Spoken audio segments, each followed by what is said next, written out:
going to talk about today is a team of people that's not on your payroll, but it's your real estate investing team. It's your team of real estate experts. They're going to help you in your real estate investing opportunities and career. So let's look at those members. First one let's look at is a CPA.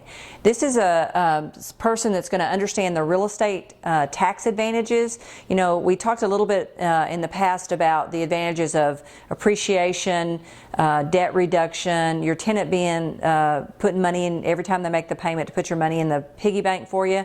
Well, this one's going to be more about what kind of tax breaks you get because of your investing. So you want to get a CPA that understands that they understand the real estate expenses that you can take off of your taxes. They're aware of the new tax laws, and they also understand appreciation. And so this is what you want to look for in your CPA. The second person on your team is going to be an attorney. Now, an attorney is going to be someone who is board certified in real estate, but they also understand liability. And what you want with this person is not someone that really scares you to death about the liability, because let's be honest, if we all focus just on the liability of things, we'd never take a step forward or do anything. And so you want to be aware of the liability, but you don't want someone that scares you to death about the liability of investing. But they are familiar with what liability you might have and how to protect you from that. They also need to be aware of the tax laws, and most important, they need to be aware of what entities that you might need to set up based on where you're going. And so that's one reason why you want these guys before you get started, because you want to be able to go in and say, look, here's my overall plan in real estate investing, whether it's going to be 1 property or 5 properties or 20 properties over the next 20 years. They'll need to know that, because that's going to tell them what kind of entity to set your business up in. And so that's why you need someone that's really aware of real estate investing, and they're aware of what many different entities are available out there based on where your long-term investing goals and strategies are. The next person on your team is a property manager, and this is probably one of the key spots, because the second reason why most people fail or lose money in investing is poor management. And so this person is going to be real key that you do your due diligence and you figure out a great property manager, and you figure out someone that you feel like would keep you abreast of the market. In other words, if there's a shortage of properties in a certain price range, you want them to make you aware of that. So maybe you might want to go out and invest in that type of property.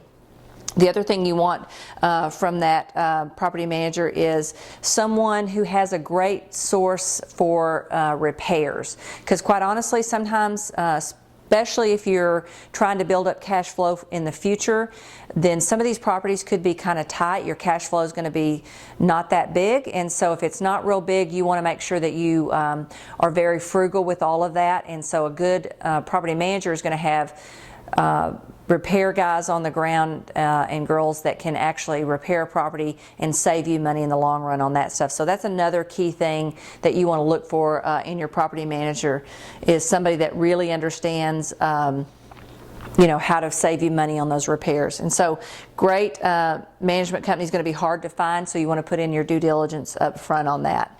The next person on your real estate expert team is going to be your real estate agent. This one again is also real key and real crucial. You want to find ones that understand real estate, maybe invest, or already working with investors, because they're used to looking for properties that fit. Great story with that recently. One of our students was out buying a property. He had been hooked up with an agent for about a year. They hadn't been able to find him a single property.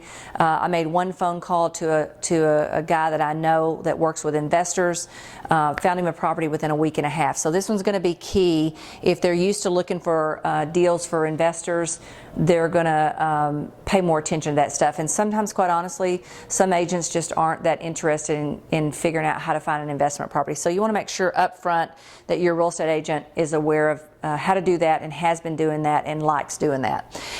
The other thing that you want from that real estate agent is they got to know the difference between buying wholesale and retail. Because when you're in the investment game, we're now going to buy wholesale. We're not going to buy in the retail arena.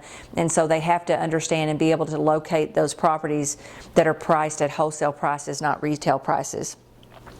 And then next is going to be a contractor. Another key area is a contractor that you find.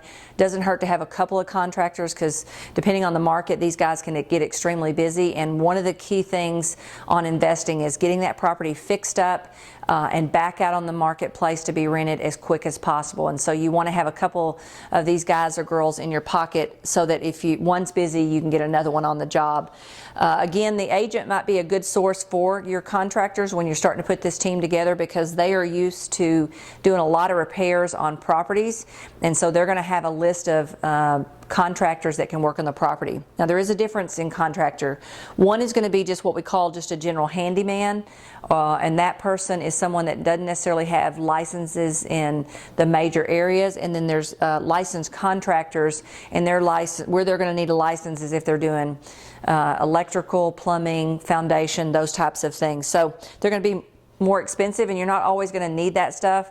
You do need to know a few of those contractors that you can call in. Again, I'd tell them up front, you know, what my long-term investing plans are, and maybe they'll give you a break and a discount on coming out to your properties. But a good general contractor, handyman type person is what you're going to need in your back pocket as soon as possible, because a lot of your repairs are typically going to be cosmetics, and these guys can do it. So contractors, huge key person that you're going to need on your team.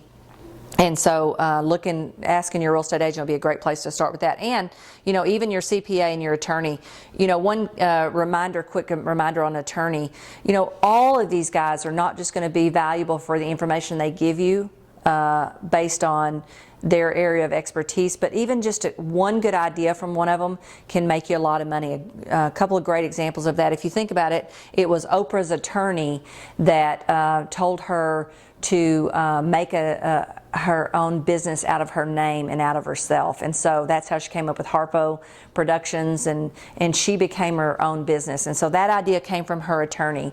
I had an attorney one time that encouraged me to trademark my real estate business name, and that came in handy later when we licensed our name for a realtor in just 2 locations. And so had we not trademarked that name, we wouldn't have been able to do that. So these guys sometimes are going to give you just one piece of nugget that's going to that could make you a lot of money. So remember that, and always ask, you know, maybe what's the one thing I should have asked you but I didn't, or who do you know that I should know? And so always be looking. These guys are around a lot of people, and always be looking for what else they might be able to help you with or teach you.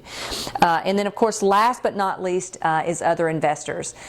Most people don't think about getting to know other investors, but this is extremely important, because sometimes they've got a property that they are no longer want. A good example is recently another investor came up to my husband at the foreclosure sale and said, "Hey, I'm not sure if you're interested, but I got a property that my wife and I keep arguing about. She wants to get rid of. It's kind of over in Arlington, and she wants to get rid of, and I really don't, but I want her to be happy." And so Jim went and looked at the property, and we purchased it. Nothing wrong with the property, just didn't want it anymore. And so other investors are going to be great for that type of information. And if you help people maybe you reach out your hand and helps an investor that's getting started, at some point down the line, maybe they've got a property they don't want, you're going to be the first person they think of to sell that property to. Same thing happened on a CPA the other day. One of our students, not CPA, but property manager, she has a relationship with her property manager, and the property manager said, "Hey, I've got an investor that's going to sell one of their properties. Would you be interested?" And so knowing these people that know other investors, or knowing other investors, is going to be crucial, because they may want to get rid of a property and they may think of you. So other investors is one that you might not think about. So you might want to join a real estate investment network, or just find out from these team members, who else do they know that invest in real estate, because that's going to be another key relationship for you. So anyway, I hope you enjoyed lesson number 7, building a great team. And please make a comment below. We'd love to hear your feedback on this topic. So down below this video will be a place that you can make a comment or ask a question, do whatever. We'd love to have your feedback. So thanks a bunch. See you next time.